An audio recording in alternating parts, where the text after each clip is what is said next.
Alô, irmãos e irmãs em Cristo Jesus. Paz, graça e misericórdia seja com todos nós nesse dia. É o 22 de novembro de 2022. Graças a Deus, né, irmãos? Estamos aqui. Vamos dar graças a Deus pela conservação das nossas vidas, né? Pelo entendimento da igreja, das religiões, discernimento, né? Dessas gaiolas, né? Como diz o profeta Jeremias, que prendem as pessoas e as suas mentes, né? E não deixa que elas vejam a palavra da verdade, né? Não deixa que elas acreditem em tudo aquilo que está escrito e sigam o caminho das virgens prudentes, que ouvem a palavra e a põem em prática, né? Por isso serão bem-aventuradas, né? Por isso serão arrebatadas para as bodas do Cordeiro. Amém, né? Graças a Deus. Irmão, vamos continuar aí, né, com o nosso pequeno vídeo aí histórico, né? Identificando aí, né, os problemas, né? Da perversão do Evangelho, né? Perversão da verdade, né? Perversão da palavra, né? Nós estamos falando aqui da reforma que houve lá na Suíça, né? Reforma que significa o quê? Era todo mundo católico romano, digamos, né? Aí teve umas pessoas que se conscientizaram de que o catolicismo romano não poderia ser igreja, né? Por causa dos erros de comportamento, né? Os erros de entendimento, né? Por causa do poder, né? Temporal dos papas, dos bispos e de todos aqueles que queriam mandar nas pessoas, né?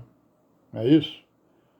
Ora, nem o próprio Deus Criador dos céus e da terra não manda em nós, Ele nos deu a liberdade, né? Então começaram a levantar pessoas. Nós já vimos aí que Lutero se levantou lá na Alemanha, né? E aí o que ele fez, o que ele levantou foi o luteranismo, né? Quer dizer, igrejas luteranas que dominam lá boa parte da Europa, principalmente o norte. E lá na Suíça se levantou o Zwinglio, né? Nós vimos aí que ele, né, começou a entender mais, faziam parte, né, da Igreja Católica, esses reformadores aí. Então ele foi para Zurique no ano de 1519, ele foi lá para Zurique, né, lá na Suíça, né. E lá ele se levantou contra a obrigatoriedade, né, dos dízimos e defendeu a voluntariedade dos fiéis para pagar dízimos, né? Houve um abalo na igreja romana. Então isso aí, né, todo reformador causou um abalo, né, porque ele sempre criticou alguma coisa ou várias coisas, né? No caso do Lutero, ele criticou o poder papal e muitas outras coisas. No caso aqui do Zwinglio, ele começou a criticar os mercenários, né? Depois passou para os dízimos e assim foi, né? Aí as autoridades católicas promoveram um debate público, né? Sobre essas questões que Zwinglio estava levantando. E o Zwinglio tomou de conta do debate, né? Ele era uma pessoa esclarecida, né? Então ele preparou um documento com 69 artigos, onde declarava ser a salvação pela fé na autoridade bíblica, né? Na supremacia de Cristo na igreja e no direito dos sacerdotes ao casamento. Então ele começou a contestar vários dogmas, né, várias leis do catolicismo romano, né? Porque o catolicismo romano, a autoridade para eles era o Papa, né, e tal, não é isso? O clero não podia casar e não pode, né?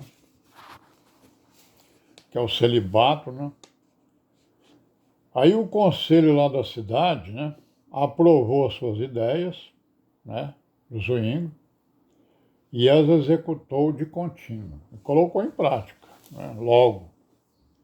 Aí o que aconteceu? As taxas de batismo, de sepultura, né, sepultamento, foram abolidas, né? Os monges e as freiras receberam permissão para se casarem. As imagens e relíquias foram abolidas, né? Houve a supressão da missa em 1525, né? Então foi o quê? Uma coisa interessante, né? Essa reforma lá do Zwingli, lá na Suíça, né? Que eles de imediato, né, aboliram todas aquelas coisas que o catolicismo católico fazia ali na Suíça e em outras partes do mundo. Outra coisa que a igreja e o Estado se uniram teocraticamente, né? Tentando imitar lá o reino sacerdotal de Israel, né? Porque lá o reino sacerdotal de Israel, né? A igreja e o Estado, digamos, né? O sacerdócio, né? E o rei, eles eram unidos, né? Então eles fizeram isso também na Suíça, né? A igreja e o Estado se uniram, né? Devido aos ensinos de Zwingli, né? Que afirmava que a última palavra pertence à comunidade cristã, né?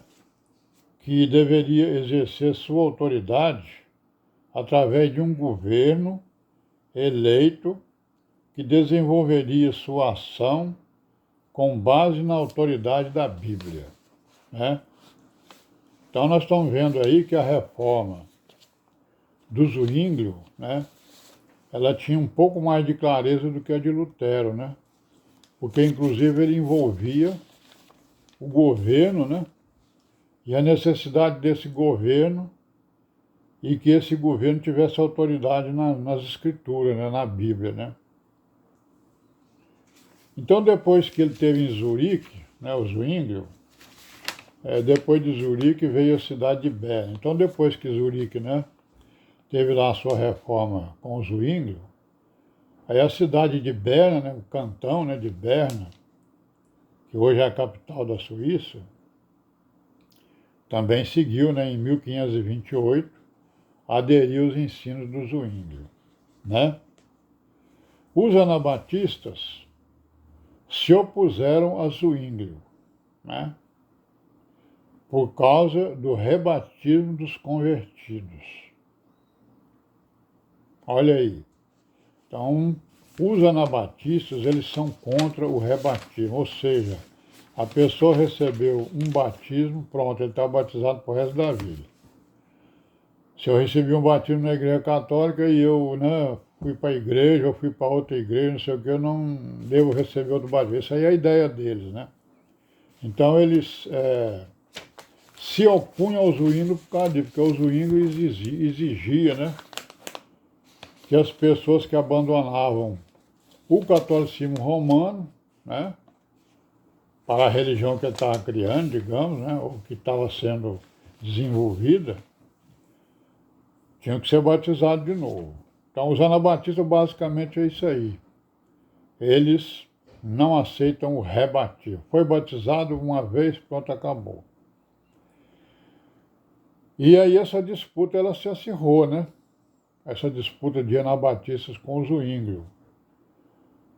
Porque toda disputa, né, que a gente vê aqui na história dessas religiões, né, a gente vê que tem o quê? Uma disputa pelo poder, né? Eles não estão à procura da verdade, estão à procura da sua opinião própria, né? Do seu entendimento próprio. Então nós vamos parar por aqui hoje, né? E amanhã a gente continua, se Deus quiser, e paz seja com todos nós.